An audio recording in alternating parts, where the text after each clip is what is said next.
Hello నమస్తే, నేను journalist Srinivas. ఈరోజు మన తెలంగాణ న్యూస్ పేపర్ చూద్దాం. అటు సూర్యుడు ఇటు పొడిచిన బీసీలకు 42% రిజర్వేషన్లు, త్వరలోనే స్థానిక ఎన్నికలు, బలహీన వర్గాలకు అధికారం అప్పగించడం మా లక్ష్యం.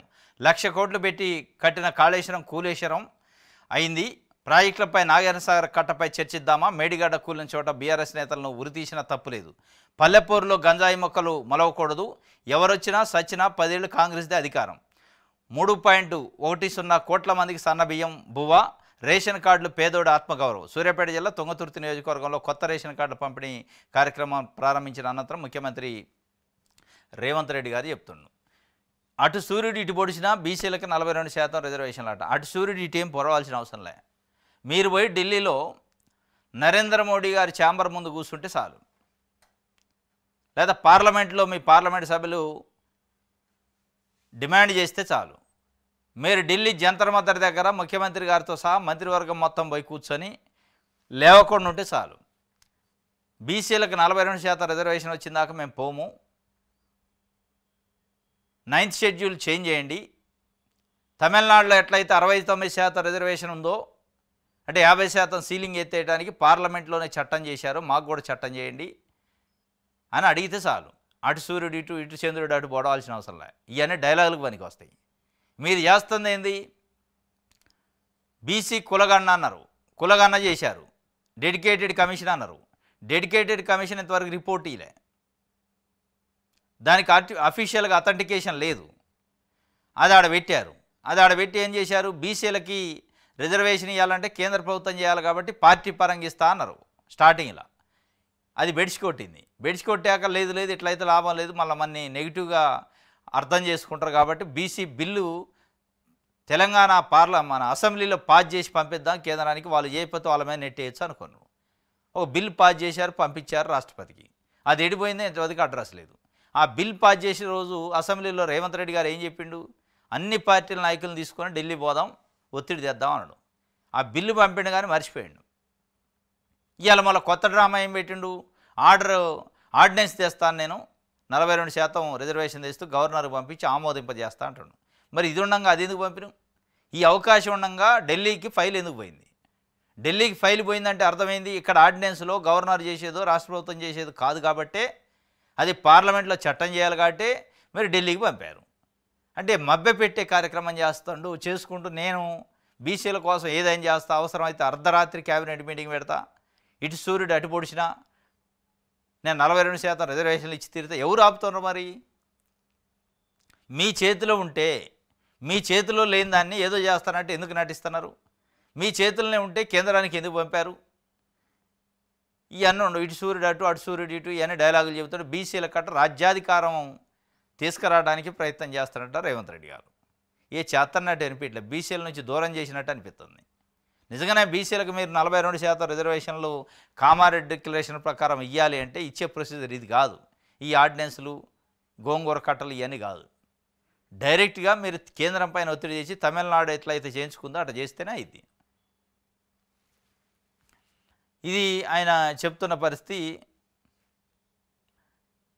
ఇప్పుడు తుంగతుర్తిలో నిన్న రేషన్ కార్డులు పంపిణీ చేశారు. తుంగతుర్తి నియోజకవర్గం తిరుమలగిరి ఆట కొత్త రేషన్ కార్డులు. ఆ తుంగతుర్తి ఎమ్మెల్యేలు లేడు, మెయిన్ స్ట్రీమ్ పేజీలో ఫోటోలో ఆయనే లేడు. కాన్స్టిట్యున్సీకి సొంత స్థానిక ఎమ్మెల్యే అంతా పొంగులేటి శ్రీనివాసరెడ్డి, చామల కిరణ్ కుమార్ రెడ్డి, కోమటిరెడ్డి వెంకటరెడ్డి, ఉత్తమ్ కుమార్ రెడ్డి, రేవంత్ రెడ్డి, వీళ్ళే ఉన్నారు. ఆ స్థానిక ఎమ్మెల్యే కనపట్టలే, ఆయన కనుమరుగు చేశారు, ఎనికి నెట్టేశారు. వీళ్ళట బీసీలకు రాజ్యాధికారం తీసుకొస్తారట. ఇది ఒక వార్త. మల్లన్న గన్మెన్ల తీరుపై సిపి సీరియస్ అయిందట. హెడ్ క్వార్టర్స్కి అటాచ్ చేస్తూ ఆదేశాలు జారీ చేశారు. తీన్మార్ మల్లన్న ఫిర్యాదు మేరకు జాగృతి కార్యకర్తలపై కేసులు.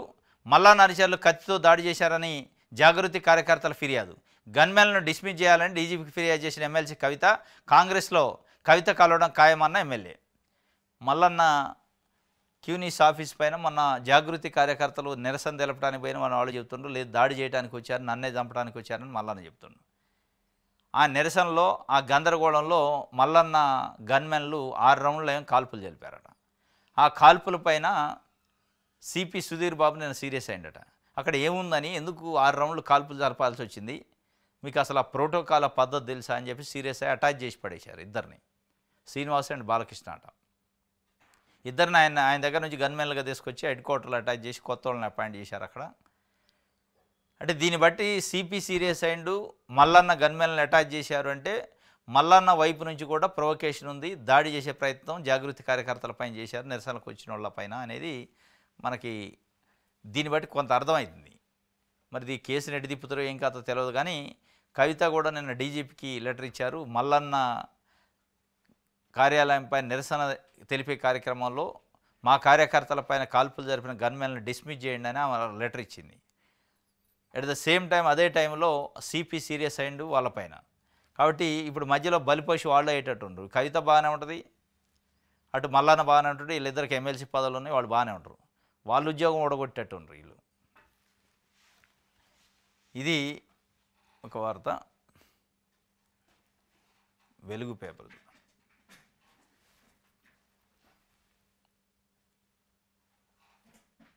బీసీ రిజర్వేషన్లపై స్పీడప్, నేడు గవర్నర్ వద్దకు ఆర్డినెన్స్ ముసాయిదా. 2018 పంచాయతీరాజ్ చట్టంలో సెక్షన్ 285A సవరణ. ఆర్డినెన్స్ ముసాయిదా రెడీ చేసిన పంచాయతీరాజ్ శాఖ గవర్నర్ ఆమోదం పొందిన వెంటనే 42% రిజర్వేషన్ల కోసం జీవో, వారం 10 రోజుల్లో బీసీ డెడికేటెడ్ కమిషన్ రిపోర్టు, ఆ వెంటనే స్థానిక ఎన్నికలకు షెడ్యూల్ విడుదల అయ్యే ఛాన్సు. ఇదంతా తీగ మీద నడిచినట్టు ఎప్పుడు కింద పడుతుందో తెలియదు. ఎందుకంటే బేస్ లేకుండా చేస్తున్నారు. చట్ట ప్రకారం చేస్తే ఏం కాదు, చేసినట్టు చూయించుకోవడానికి నటించడానికి చేసినట్టు తప్ప స్పీడప్ చేశారట. ఈ స్పీడప్లో ఎక్కడో ఒక దగ్గర బ్రేకులు పడే అవకాశం ఉంది, కోర్టుకు పోతే ఎవరన్నా. మరి అడావుడైతే చేస్తారు, ఇచ్చినట్టు చేయాలని, కానీ చూడాలి ఏం చేస్తారో. ఈడబ్ల్యూఎస్ కోసం 50% లిమిట్ ఎత్తేయలేదా, మరి బీసీ రిజర్వేషన్లకు అభ్యంతరం ఏమిటి, మంత్రి పొన్నం ప్రభాకర్ అంటాడు. మీరు ఏడ కూర్చొని కాదు అనాల్సింది, మోడీ కాడికి పోయి అనాలి. ఈడబ్ల్యూఎస్ అగ్రవర్ణాల్లో ఉన్న పేదలు 5% ఉంటే 10% రిజర్వేషన్ ఇచ్చారు.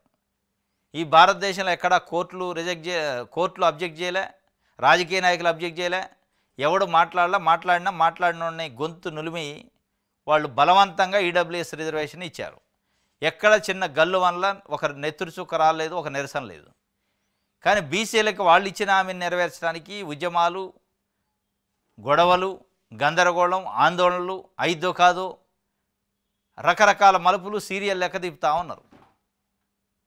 నిజంగా మీరు చెప్పిన లెక్కల ప్రకారం 56% బీసీలో ఉంది, కరెక్టు లెక్క ఉంది. 56% ఉన్న బీసీలకి 42% మీరు చెప్పిన రిజర్వేషన్ ఇవ్వడానికి ఇంత గందరగోళం, ఇంత డ్రామా, హై డ్రామా నడుపుతుండ్రు. అసలు లెక్క తీయని ఈడబ్ల్యూఎస్కి 10% రిజర్వేషను కళ్ళు మూసుకొని ఇచ్చేశారు. అప్పుడు ఏ వ్యవస్థ అబ్జెక్షన్ పెట్టలే. అంటే ఏం నడుస్తుందో భారతదేశంలో? అంటే ఎవడి చేతిలో అధికారం ఉంటే వాడు ఏదన్నా ఇచ్చుకోవచ్చు. ఇవాళ రాజ్యాధికారం కొంతమంది వ్యక్తులు, శక్తుల చేతిలో ఉంది కాబట్టి వాళ్ళు కావాలనుకున్న వాళ్ళకి 10% ఇస్తారు. అప్పుడు సీలింగ్లు ఉండవు, ఏది ఉండదు, ఏ అడ్డం రాదు, న్యాయపరమైన చిక్కులు ఉండవు. ఇక్కడ బీసీల కాడికి వచ్చేటాలకు మెజారిటీ ప్రజలకి రిజర్వేషన్ ఇవ్వాలంటే వాళ్ళకి అన్ని అడ్డం వస్తాయి, అన్ని కోర్టులు, అన్ని కథలు. ఇదే ముఖ్యమంత్రి రేవంత్ రెడ్డి గారు చెప్తున్నాడు. ఎవరు కోర్టుకు పోకుండా చూసుకోండి బీసీ సంఘ నాయకులారా అంటే వీళ్ళు పోయి కోర్టు కాడ కాయలు ఉంటారా? కోర్టుకు పోకుండా చూసుకోవాల్సింది వారు కాదు, మీరు చూసుకోవాలి. కోర్టుకు పోయే స్పేస్ని చట్టంలో జీవోలలో ఇవ్వకుండా ఉండాలి. మీరు జీవోల్లో కోర్టుకు పోయే తొర్రబెట్టి ఇక కోర్టుకు పోకుండా చూసుకోండి మీరంటే దీని అర్థమైంది అంటే ఇచ్చే ఉద్దేశం లేదు. ఇది స్పీడప్ అయితే చేస్తారట, ఆ స్పీడప్ అయ్యేదా కాదా అని చూడాలి. రైట్.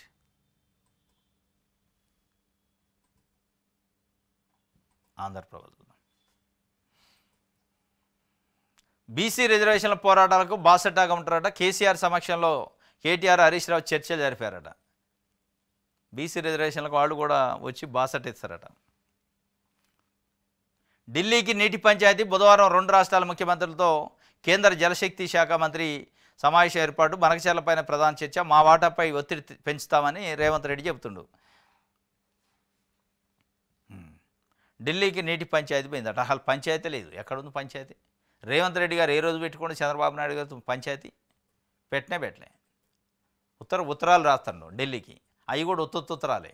ఏ రోజు కూడా ఉత్తరాలలో పర్యావరణ శాఖ, అటవీ శాఖ కేంద్రానికి సంబంధించి తీవ్రమైన అభ్యంతరాలు పెట్టింది బనకచర్ల పైన ఏపీకి లెటర్ రాసింది. అట్లాంటి అభ్యంతరాలు లేవు వీళ్ళ లెటర్లో. సిడబ్ల్యూసి పోలవరం ప్రాజెక్ట్ అథారిటీ కూడా అభ్యంతరాలు పెట్టింది.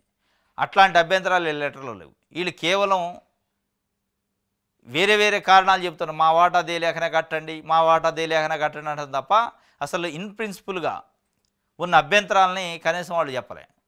ఇక మీరు ఏమి వాటా తెస్తారు, ఏమి ప్రొటెక్ట్ చేస్తారు తెలంగాణ అనేది అర్థమవుతుంది. ఎక్కడనో ఢిల్లీలో ఉన్న అటవీ శాఖ, పర్యావరణ శాఖ, సిడబ్ల్యూసి, పోలవరం ప్రాజెక్ట్ అథారిటీకి తెలిసిన అభ్యంతరాలు, తెలిసిన వ్యవహారం మీకు తెలవలే. తెలియకపోగా మీరు ఏమంటారు, నా కాలేజీ గురువు చంద్రబాబు నాయుడే అంటారు. ఇక మీ కాలేజీ గురువుతో మీరేం గొడవ పడతారు? గొడవ పడలేరు కదా. ఆయనే చెప్పిండు, నేను గొడవ పడను, నేను చంద్రబాబు నాయుడు గారితో గొడవ కోరుకోవట్లే, మంచిగా కోరుకుంటున్నా, సయ్యద్దే కోరుకుంటున్నా అన్నాడు. అంటే దీని అర్థమైంది, తెలంగాణ నీటి హక్కులను అవసరమైతే తాకట్టు అయినా పెడతా కానీ ఆయనతో నాకు గొడవ వద్దు, ఆయనతో గొడవ పడితే నా సీటుకి ఎసరు వద్దని భయమా ఏం కానీ నేను పెట్టుకోను అంటాడు. ఇంకా ఆయన పోయి ఇవాళ ఢిల్లీలో నీటి పంచాయతీ పెడతాడు. పంచాయతీ లేదు, మన లేదు ఆడ.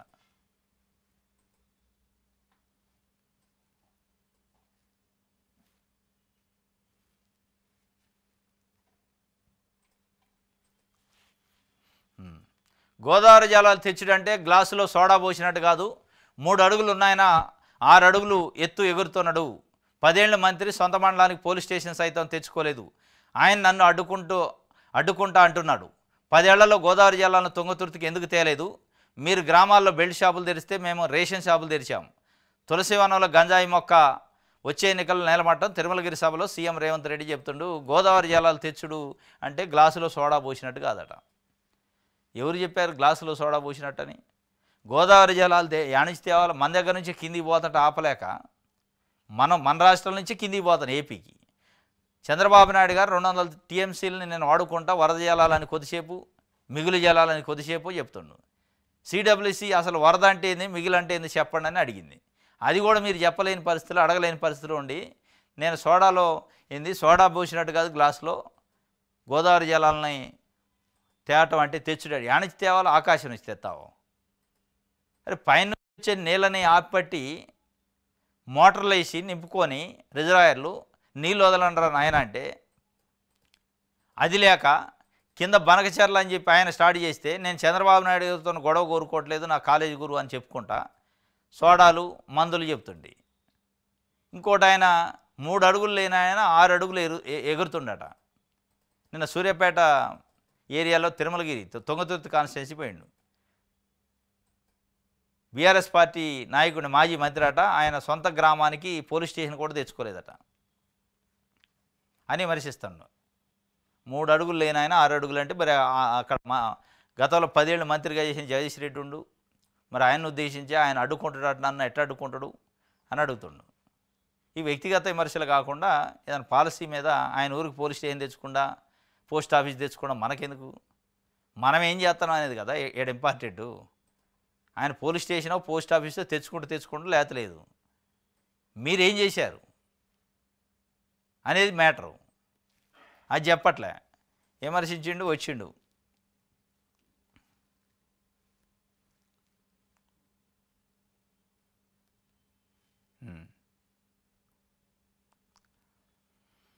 భార్యాభర్త ఓ లేడీ ఇన్ఫ్లుయెన్సరు రీల్ చేసే యువతితో సృజన్ వివాహేతర సంబంధం తట్టుకోలేక ఉరేసుకున్న భార్య ప్రత్యూష ఆత్మహత్య. దంపతులిద్దరూ వైద్యులే, భర్త సహా 4గురిపై కేసు. వరంగల్ జిల్లా మట్టెవాడలో ఘటన జరిగింది. నిన్న ప్రత్యూష డెంటల్ డాక్టర్ అట, సృజను కార్డియాలజీకి సంబంధించిన డాక్టరు. ఈ మధ్య సోషల్ మీడియాలో రీల్స్ కోసం ఒక అమ్మాయితో రీల్ చేసినట. ఆ రీల్స్ కాస్త అది ఏమైందంటే ప్రేమ అయింది, ప్రేమ కాస్త ఇల్లీగల్ రిలేషన్షిప్ అయింది. ఆల్రెడీ మ్యారీడు, 2 పిల్లలు ఉన్నారు ఆయనకి, డాక్టరు, వాళ్ళ భార్య కూడా డాక్టరు. ఆ సోషల్ మీడియా ఇన్ఫ్లుయెన్సర్ ఎవరైతే ఉన్నారో ఎంతో పాటు రీల్ చేసినామో ఆమెతోని ఇల్లీగల్ ఎఫైర్ పెట్టుకొని ఇక అప్పటి నుంచి భార్యని టార్చర్ చేస్తుండట, పిల్లల్ని భార్యని పట్టించుకోవట్లేదట. ఇక విసికి వేసారి నేను ఏదో పెద్ద గొడవ అయిందట, ఇంట్లో వెంటనే ఉరేసుకొని చనిపోయింది పాపం. ఇక ఆయన ఇల్లీగల్ కార్యక్రమానికి ఆయన తల్లిదండ్రులు కూడా కోఆపరేషన్ చేసి కోడల్ని వేధించారట. చివరికి మొత్తానికి 4గురిని అరెస్ట్ చేసి లోపటేశారు. భర్తని, అత్తమామని, ఇంకొక పర్సన్ ఎవరట, అదే ఆమె ఎవరైతే ఇల్లీగల్ రిలేషన్షిప్ పెట్టుకుందో ఆమెని నలుగురిని అరెస్ట్ చేశారు. మొత్తానికి 2 పిల్లలను అనాథం చేసి ఆమె చనిపోయింది. మరో ఏడాదిలోపు 1,00,000 ఉద్యోగాల భర్తీ అట. కాళేశ్వరంపై ఎక్కడైనా చర్చకు సిద్ధం. 1 కోటి మంది మహిళలను కోటీషన్లు చేస్తాం. సీఎం రేవంత్ రెడ్డి స్పష్టీకరణ. మరో ఏడాదిలో 1,00,000 ఉద్యోగాలు. అది పోయింది. ఎన్నికల్లో ఇచ్చిన మొదటి ఏడాదిలో 2,00,000 ఉద్యోగాలు పోయి 2 సంవత్సరాల్లో 1,00,000 ఉద్యోగాలకు వచ్చింది కథ. అంటే మరో ఏడాదిలో 1,00,000 ఉద్యోగాలు అంటే ఇప్పటికి 60,000 ఇచ్చినాం అంటున్నారు. ఇంకో 40 ఇస్తారా? నిజంగానే 1,00,000 ఇస్తారా? ఇప్పుడు ఇచ్చినవి కాక 1,00,000 ఇస్తారా అనేది క్లారిటీ లేదు. మళ్ళీ 4 రోజులు అయ్యాక నేను మొత్తం కలిపి 1,00,000 ఇస్తానన్నా ఆశ్చర్యం లేదు. ఇప్పుడు ఇచ్చిన 60,000లో కూడా కేసీఆర్ వేసిన నోటిఫికేషన్లో సగం ఉన్నాయి, సగానికి పైగానే ఉన్నాయి. ఆయన నోటిఫికేషన్లు వేసి కొన్ని ఎగ్జామ్లు పెట్టి కొన్ని ఎగ్జామ్లు పెట్టకుండా ఉన్నాయి. వాటికి ఎగ్జామ్లు పెట్టారు, లేదా ఎగ్జామ్లు పెట్టిన వాటికి రిజల్ట్లు ఇచ్చి అపాయింట్మెంట్ ఆర్డర్లు ఇచ్చి అవి కూడా ఈయన ఖాతాలు వేసుకుని రేవంత్ రెడ్డి 60,000 ఉద్యోగాలు నింపినా ఎవరైనా లెక్క తప్పు అంటే రండి కాళ్ళ కింద దూరతా అంటాడు. నువ్వు ఇచ్చేది ఏంది? అవన్నీ కేసీఆర్ వేసిన నోటిఫికేషన్లో మీరు అన్నది ఏంది? 60,000 కాదు కదా. 1 సంవత్సరంలో 2,00,000 ఉద్యోగాలు భర్తీ చేస్తానంటే మొత్తం తప్పు మాటలు. రైతు బంధు విషయంలో కూడా అదే చెప్పిండు. నేను వచ్చే 15,000 ఎత్తే ఎకరానికి ఏంటి, 12,000 ఎత్తండి, అది ఒక అబద్ధం. రైతు రుణమాఫీ విషయంలో అబద్ధం. 2,00,000 రూపాయల వరకు రైతులకి ఉన్న రుణాల మాఫీ చేస్తా, పైన ఉన్నాయి మీరు పే చేసుకోండి, మిగతాది నేను చేస్తా అంటే ఇవాళ 2,00,000 పైన ఉన్న రైతులంతా గాలికి వెళ్ళైతే వాటి గురించి మాట్లాడలే. మహిళలకి 2,500 రూపాయలు ప్రతి నెల ఇస్తానంటే ఎడిపోయిందో తెలియదు. పెన్షన్లు పెంచుతానంటే 4,000కి ఆ హామీ ఎడిపోయిందో తెలియదు. ఇవన్నీ గాలికి వదిలేసి గాలి మాటలు చెప్తున్నారు. ఇప్పుడు మళ్ళీ కొత్తది 1,00,000 ఉద్యోగాలు భర్తీ చేస్తా మరో ఏడాదిలోపు, ఇంకొక ఏడాది తర్వాత, ఇప్పుడు కాబట్టి 3వ సంవత్సరం అవుతుంది అప్పుడు. రైట్. 800 కోట్ల భూమికి ఎసరు. సర్కారు జాగాక నకిలీ పొజిషన్ సర్టిఫికేట్లు ధృవపత్రాలు సృష్టించిన దళారులు. ఎనికెపల్లి సమీపంలో ఎకరానికి పెట్టిన భూమి ఇదే. పట్టాలు ఇప్పిస్తామంటూ కోట్లలో అడ్వాన్స్ వసూలు. ఆ భూమిని ప్రభుత్వ గోశాలకు కేటాయించడంతో అక్రమాలు వెలుగులోకి వచ్చినాయట. అది 800 కోట్ల విలువైన సర్కారు భూమి. ఏకంగా దానిపై దళారులు ఎసరబెట్టారు. యాజమాన్య హక్కులు కల్పిస్తామంటూ హైదరాబాద్ చెందిన పలువురు నుంచి కోట్ల రూపాయలు వసూలు చేశారు. ఆ భూమిని ప్రభుత్వం అధునాతన గోశాల నిర్మాణానికి ఎంపిక చేసింది. దీంతో ఇన్నాళ్లుగా తెర వెనక సాగిన అక్రమం వెలుగులోకి వచ్చింది. రంగారెడ్డి జిల్లా మొయినాబాద్ పురపాలక పరిధిలోని ఎనికేపల్లి సమీపంలో 180వ సర్వే నెంబర్లోని సర్కారు భూమికి యాజమాన్య హక్కులు ఇప్పిస్తామంటే దళారులు మోసగించినట్టు రెవెన్యూ విచారణలో బయటపడిందంటే బీడుగా ఉండటంతో అక్రమార్కుల కన్ను. ఇంకో 4 రోజులు అయితే అయిపోయేది, వాళ్ళు కబ్జా చేసేటోళ్ళు అయిపోయేది.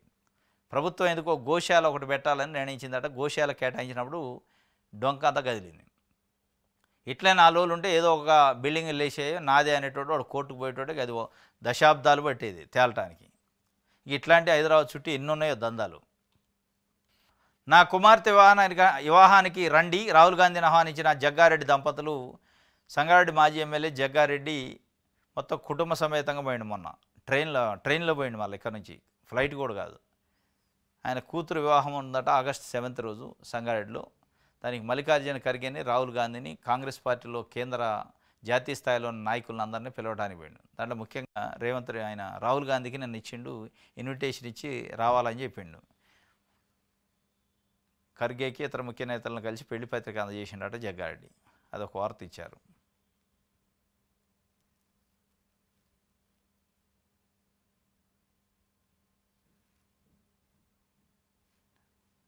రైట్. ఇది వెలుగుకు సంబంధించి. ఇది ఈరోజు న్యూస్ అనాలిసిస్. రేపు తాజా వార్తలతో తిరిగి కలుసుకుందాం. Thank you.